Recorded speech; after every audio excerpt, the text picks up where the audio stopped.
Muy bien, iniciamos con 14 grados 4 décimos, 100% de humedad. Tenemos lluvia continua desde muy temprano en la madrugada. Estamos en la 99.9.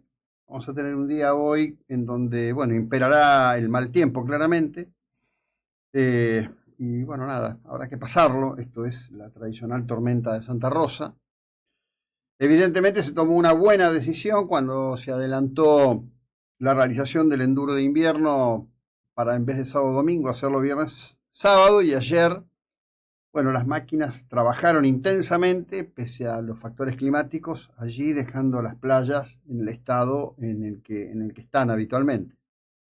Con lo cual queda claro que todo esto de la afectación ecológica y todas estas cuestiones no solo no tienen ya piso, no tienen parlamento posible. El evento, que ya está en el calendario internacional, se ha transformado en un evento que realmente es poderoso para Mar del Plata.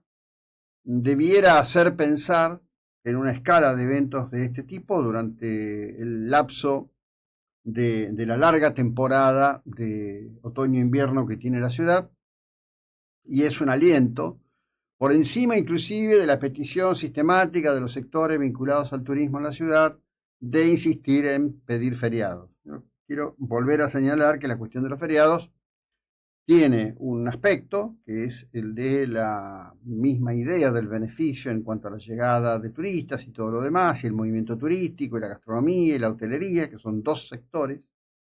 Pero hay que prestar atención que el sector del comercio, mayoritario en Mar del Plata, y que el sector industrial, que es cada vez más importante en Mar del Plata, llegado esos momentos, para poder funcionar, deben pagar exorbitantes cargos extra por el funcionamiento de sus unidades comerciales. Es una pata muy desbalanceada la que se plantea en nuestra ciudad en particular. Quizás en otros destinos turísticos, qué sé yo, lo que está en la costa, eso funciona de otra manera, es solo turismo. Mar del Plata es una ciudad con otras complejidades. Pero han ocurrido, obviamente, desde el pasado viernes hasta hoy, muchísimas cosas. El estado del clima, esta tormenta enorme que hoy tiende a englobarse dentro de una sola expresión, que es la expresión de la ciclogénesis, que, insisto, responde exactamente a algo que el clima provoca con distinta intensidad año tras año a lo largo de décadas. Y así es, y así lo conocemos. Viene el veranito de San Juan, que es en los últimos días de agosto, y después llega la que conocimos toda una vida como tormenta de Santa Rosa, hoy definido en un término más amplio que ciclogénesis. Esto, por supuesto, tiene sus cuestiones. Se lo suele esperar en momentos de seca, cuando es predominante lo que hoy se conoce como el efecto de la Niña, esto es el impacto fuerte de la presión atmosférica sobre el Pacífico ecuatorial, el desplazamiento que esto provoca. Y cuando esto no funciona de esa manera, tenemos un ciclo húmedo, como el que estamos atravesando en este momento, en donde obviamente la naturaleza no está muy preocupada por el equilibrio que necesitamos nosotros. La naturaleza ni siquiera está enterada que estamos acá. Vivimos en la eterna idea de que somos quienes modificamos el planeta, y en rigor sí tenemos la capacidad de modificarlo, pero el clima está por encima de todos nosotros. El planeta está por encima de todos nosotros. Como nunca, y seguramente apoyados por la tecnología, en una muy buena decisión de producción, desde el canal Todo Noticias decidieron hacer una cobertura especial de lo que está ocurriendo en una enorme franja de la provincia de Buenos Aires, que impacta también en el sur de Santa Fe y en el sur de Córdoba, con las continuas lluvias, los problemas de inundaciones, que sacan a la luz y reflejan la falta de acciones concretas en el tiempo, con la realización de infraestructura necesaria para poder sacar el agua, que por una cuestión de condición estructural original de la conformación de la Tierra y la casi nula caída hacia el océano Atlántico que tiene toda esa región del país, hace que a partir de determinados volúmenes de agua, las inundaciones de campos, la destrucción de caminos rurales muy mantenidos y las situaciones que se viven en relación a los problemas de producción sean una constante. En el día de ayer, en el contexto de la cobertura que está haciendo el canal Todo Noticias, TN, estaban en Carlos Casares. Allí se dieron dos situaciones. Bueno, en primer lugar, cuando los colegas estaban transitando el interior mismo del partido, totalmente todo inundado, con puntos en donde ya directamente les dijeron, no, acá la 4x4 no va a pasar, acá solo se puede pasar con tractores.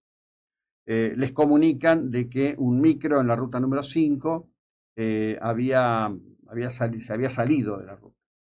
En principio, cuando uno escucha una noticia de esas, se imagina un micro que volcó, un préstamo inundado de agua, un riesgo de vida. Afortunadamente, por razones que mecánicamente no puedo yo explicar, el micro quedó paradito, digamos, en el préstamo inundado al costado de la ruta, pero bueno, deben haber salido todos caminando, todos bien, y seguramente hoy estarán haciendo las tareas para sacar esa unidad y ponerla de vuelta a funcionar, que no parecía tener mayor afectación.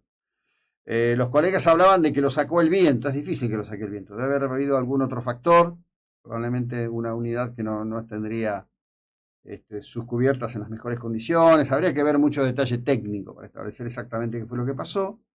Lo que sí debe decirse es que el chofer, buena muñeca, porque lo mantuvo derecho y el micro no volcó, afortunadamente. Pero eso trajo después otra cosa, trajo una cuestión de pueblo. Allí un colega local se encaró con quien era de alguna manera el anfitrión del equipo de TN. Después vamos a compartir, tenemos un tramo de un audio que lo subió un portal que se llama Todo Henderson, con lo que pasó allí en una estación de servicio, un cruce, bueno, cosas desagradables, pero que muestran un estado de ánimo. Ahora, ¿qué es lo que ocurre? ¿Por qué hoy un medio de la capital federal se encara con un tema, primero, que no es nuevo, segundo, que ocurre de hace mucho tiempo, y bueno, por las redes sociales? Porque así como está Andrea Pacerini, productora tambera justamente de Carlos Casares, con quien hemos hablado más de una oportunidad a lo largo de todos estos años, hay otros productores, las sociedades rurales suben permanentemente videos y muestran la situación real. Esto es inédito. Esto antes quedaba a lo mejor en un recorte, en una tapa, alguien que publicaba un gráfico, mostraba zona, área inundada. Bueno, obviamente que se informaba, quizás no en la dimensión necesaria, pero se informaba. ¿Cuál es la historia en la provincia de Buenos Aires al respecto de estas situaciones? En las grandes inundaciones de 1987, primeras grandes inundaciones de esta era moderna, contemporánea, buena parte de esa región quedó aislada del resto del país. Le cambió la vida a mucha gente que tuvo que emigrar porque los pueblos quedaron totalmente aislados. Se hizo un trabajo para evitar las inundaciones de los cascos de los pueblos, pero alrededor era un inmenso río, un inmenso mar de agua dulce. Muchos de los pueblos de toda esa sección, más que nada de la cuarta sección electoral, en parte quizás bueno, Bolívar también fue muy golpeada, le cambió la vida a una enorme cantidad de gente, redujo fortunas, provocó quiebras, bueno, etc. Estábamos transitando los primeros años de la democracia, llega Antonio Cafiero a la gobernación de la provincia de Buenos Aires. Esta situación ya estaba dada. Se inicia allí, digamos, un gran debate en la provincia sobre qué hacer. Se contrata y llegan a la Argentina ingenieros holandeses que hicieron un enorme trabajo de estudio y de planes y demás. Parte de eso se resolvió con el llamado canal Mercante. Los peronistas no pueden no ponerle nombres propios. Si no es Mercante, es Evita. Si no es Evita, es Perón. Bueno, etcétera. No importa. Se hizo ese canal que cumple una tarea enorme, pero resuelve una parte del problema. Con posterioridad, y ya siendo Felipe Solá gobernador de la provincia de Buenos Aires, se inicia lo que se llamó el plan de regularización y ordenamiento de la cuenca del río Salado, un tema que viene dando vueltas desde mucho tiempo, porque previa a las inundaciones del 87 hubo otras inundaciones enormes, que fueron en el 80, 81. En ese momento estábamos bajo el gobierno de facto de Videla. Recuerdo que en aquel momento, con gran despliegue, el diario, que aún no era propiedad de Florencio de la Iglesia, la capital, publicó la llegada de personalidades de Arabia Saudita, no recuerdo si eran emires, príncipes o qué, envueltos en sus turbantes blancos, hablando de una inversión de Arabia Saudita para resolver estos temas y que a cambio de ello Argentina pagaría con una producción granaria excedente. Eso no ocurrió absolutamente nunca jamás. Lo concreto es que en cada carga de combustible que nosotros hacemos hay un dinero que es un porcentaje que va a un plan de saneamiento de obras hidráulicas. Con ese plan de saneamiento, donde durante el gobierno de Cristina se derivó parte del dinero para otras cuestiones, porque justo fue todo un periodo, hubo periodos de seca muy fuerte en esa zona. Entonces, entre otras cuestiones, se hizo Tecnópolis, se derivó dinero para obras de cloacas en el Gran Buenos Aires, que después en definitiva tampoco se hicieron las obras de cloacas, se la chorearon directamente.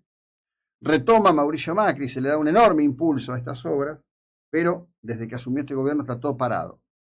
En ese fondo, que es un fondo afectado, hay una cifra de dinero descomunal en esto, más de 197.000 millones de pesos, pero sin plan, sin obras y sin ningún tipo de acción al respecto.